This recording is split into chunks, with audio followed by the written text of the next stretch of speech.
O que é o câncer de estômago?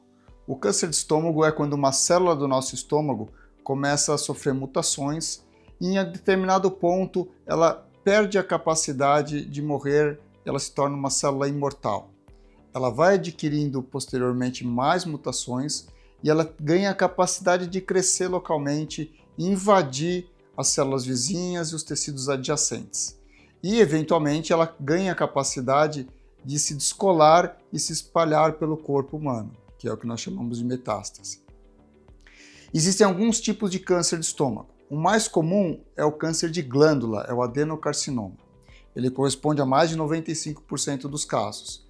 Existem outros tipos também, como o tumor do estroma gastrointestinal, que é um tumor que surge na camada muscular do estômago, e o linfoma. É possível ter linfoma do estômago, que pode ser restrito ao estômago ou se espalhar. E um outro tipo é o tumor neuroendócrino, que é um tumor que surge nas células endócrinas que existem no revestimento interno do estômago.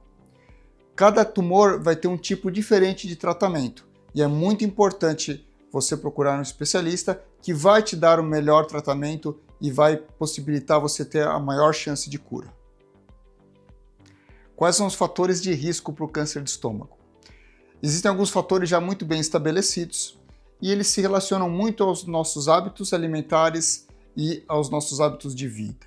Então já se sabe que sedentarismo, obesidade, uma ingesta exagerada de álcool, cigarro aumentam o risco. Um outro fator muito importante é uma ingesta grande, especialmente de embutidos e alimentos defumados ou com muito sal. Todos esses alimentos aumentam muito o risco de câncer de estômago. Outros fatores de risco são a história familiar. Existem famílias que têm uma mutação específica que aumentam esse risco, elas devem ser rastreadas, investigadas precocemente para, se eventualmente surgir o câncer, nós podemos fazer o diagnóstico precoce e já tratá-las, aumentando a chance de cura. E nós temos ainda outros fatores, como o refluxo gastroesofágico, que se associa a câncer da região que fica entre o estômago e o esôfago, e também uma bactéria chamada H. pylori. Ela se relaciona muito ao câncer de estômago. O que é o H. pylori? É uma bactéria que mora no nosso estômago e nós podemos adquirir através de alimentos, convivendo com pessoas que já têm a bactéria, entre outras causas. E essa bactéria, ela acaba gerando uma inflamação crônica no estômago. O estômago ele vive um equilíbrio sutil entre produzir ácido e ter uma camada de muco que protege ele mesmo contra o ácido, porque senão ele teria o ácido corroendo e abrindo um furo no estômago. O H. pylori, além de gerar uma inflamação crônica, ele também diminui essa camada de muco, o que possibilita termos úlceras, eventualmente ter perfuração do estômago, mas o que mais nos preocupa é o fato de que o H. pylori, por gerar essa inflamação crônica, acaba causando dano ao nosso DNA.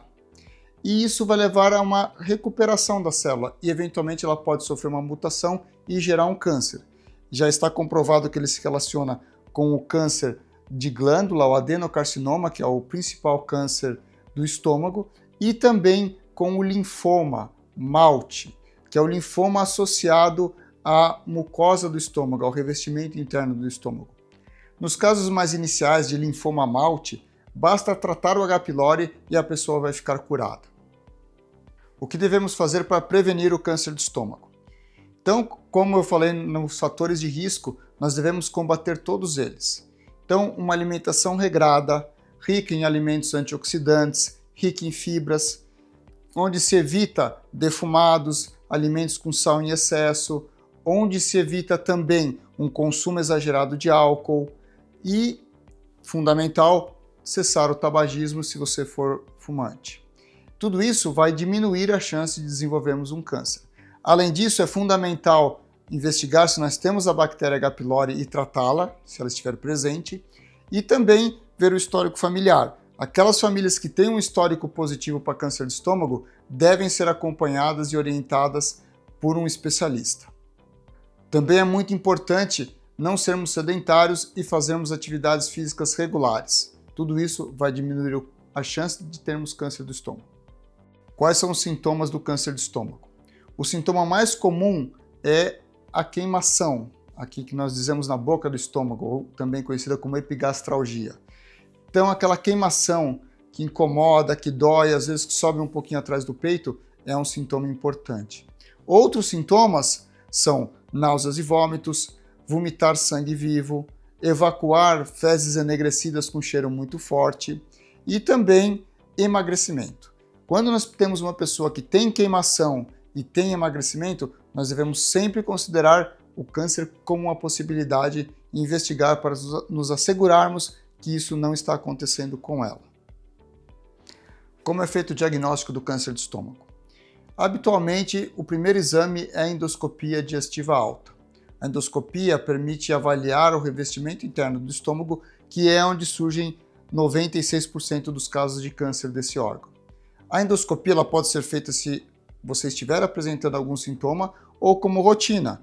E às vezes eu recebo pacientes que fizeram o exame sem sentir muita coisa e se encontra um câncer, muitas vezes num estágio mais inicial, ou que estava ali sem gerar muitos sintomas, silencioso, e obviamente quanto antes a gente detectar, melhor vai ser o resultado do tratamento. Existem alguns tipos de tumores que não aparecem na endoscopia. O mais comum é o GIST, o tumor da camada muscular do estômago. Esse tumor, muitas vezes, ele é um achado incidental. A pessoa faz um exame por outro motivo, geralmente um ultrassom, uma tomografia, e aparece uma massa no estômago. São tumores que se espalham com menos facilidade, são tumores que nós chamamos de mais indolentes, crescem mais devagar, então é comum eles não darem sintomas e encontrarmos ele já com 5 centímetros, às vezes mais. Então é fundamental fazer exames para diagnosticar o mais precoce possível. A endoscopia e a tomografia são os principais exames e o médico especialista que tem alto volume vai saber identificar qual que é o melhor exame ou o melhor conjunto de exames para você. Como tratamos o câncer de estômago? A maioria dos tumores é o adenocarcinoma, que é o câncer de glândula. O tratamento para essa doença normalmente passa pela cirurgia. Nos tumores muito iniciais, podemos fazer ressecção através de endoscopia e a pessoa vai fazer segmento. Nos casos mais avançados, que são a vasta maioria no nosso país e no mundo, se requer a cirurgia. Nos casos que são muito avançados, nós fazemos primeiro quimioterapia e depois a cirurgia. Então é preciso procurar um especialista que tenha um alto volume e um alto conhecimento da doença para saber onde você vai se enquadrar dentro deste fluxograma. Como é a cirurgia para o câncer de estômago? É uma cirurgia grande, que tem riscos, que tem chance de complicar e que por isso deve ser feita por um profissional de referência que tem um alto volume. Já está comprovado que quem tem um alto volume tem resultados melhores, tem menos complicações e aumenta a sua chance de cura. A cirurgia ela pode ser feita pela via aberta, com o corte tradicional, pela via minimamente invasiva, que é por laparoscopia ou com auxílio da plataforma robótica, que são cortes pequenos, mas o que vai ser feito dentro, que é a retirada do estômago junto com os gânglios que estão ao redor do estômago, é a mesma coisa, só muda a via de acesso, o que vai facilitar a sua recuperação quando a gente consegue fazer pela via minimamente invasiva. Como é a recuperação após a cirurgia do estômago? Você irá ficar em torno de 7 a 15 dias no hospital.